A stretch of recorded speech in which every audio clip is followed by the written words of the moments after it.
Tingkatan Al-Quran itu ada 4. Pertama, Al-Quranul Majid. Kedua, Al-Quranul Karim. Ketiga, Al-Quranul Hakim. Dan keempat, Al-Quranul Azim. Al-Quranul Majid ialah Al-Quran yang ada hurufnya, yaitu berupa kitab yang kita baca dan dikaji di tempat-tempat pengajian. Inilah manual book, gambaran dari Al-Quran yang hidup. Yang kedua, Al-Quranul Karim, ialah Al-Quran yang mulia, yaitu yang telah membuat hingga Al-Quran itu bisa ditulis ke dalam sebuah kitab. Nah, siapa yang membuat hingga Al-Quran bisa dibaca? Tentunya itu hasil karya dari tulisan tangan dan jari-jarinya. Jadi yang mulia itu adalah tangan dan jari-jarinya. Ketiga, Al-Quranul Hakim, ialah Al-Quran yang agung, yaitu mata. Karena penglihatannya, maka tangan dan jari-jarinya dapat menulis. Jadi yang agung itu mata dan penglihatannya.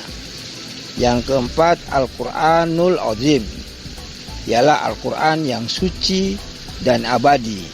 Itulah yang hidup. Karena walau ada tangan dan jari-jarinya, serta mata dan penglihatannya, tetap tidak akan terwujud Al-Quran kalau tidak ada yang hidup. Jadi Al-Quran itu harus hidup. Yang hidup itu adalah manusia. Sebagaimana telah digambarkan bahwa Rasulullah adalah Al-Quran yang berjalan. Nah, oleh karena itu, jika ingin mengkaji Al-Quran, itu harus sampai kepada sucinya. Maka itulah yang sempurna, melalui 4 tahapan pengkajian tersebut. Pertama, harus ada kemauan yang kuat untuk membaca Al-Quranul Majid, yaitu Al-Quran yang ada hurufnya. Ini yang disebut syariat. Nah, setelah dibaca harus dikaji, yaitu diartikan apa maksudnya. Nah, setelah mengerti maksud-maksudnya, segera cari tahu dan amalkan agar terasa manfaatnya. Nah, inilah tarekatnya.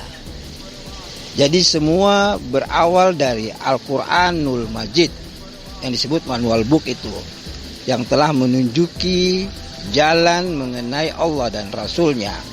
Kemudian dilanjutkan dengan membaca Al-Quranul Karim, artinya mengkaji pekerjaan tangan dan jari. Pekerjaan tangan dan jari-jari kita itu yang sekiranya bisa menghantarkan kepada Allah dan Rasulnya.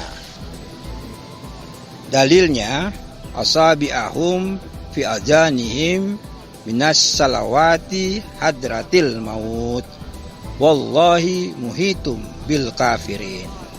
Kalau tangan dan jari kamu tidak digunakan untuk mengenali jalan kematian, maka tangan dan jari kamu bermartabat tangan dan jari hewan saja. Ya. Nah, dari Al-Quranul Karim kita naik lagi setingkat kepada Al-Quranul Hakim. Inilah bagian hakikat, yaitu harus mengkaji pekerjaan penglihatan kita yang sekiranya belum hakim. Ya. Nah, hakikatnya ini adalah Allah dan Muhammad. Karena Allah dan Muhammad yang memberikan mata dan penglihatan. Nah, kemudian Al-Quran yang dimaksud dengan sebenar-benarnya Al-Quran. Nah, inilah Al-Quranul Azim, yang suci dan abadi, yang sifatnya hidup, yang telah ditanamkan pada dada setiap insan dan menjadi imam sebagai pemimpin dan juga sebagai iman, yaitu untuk memisah mana yang hak dan yang batil.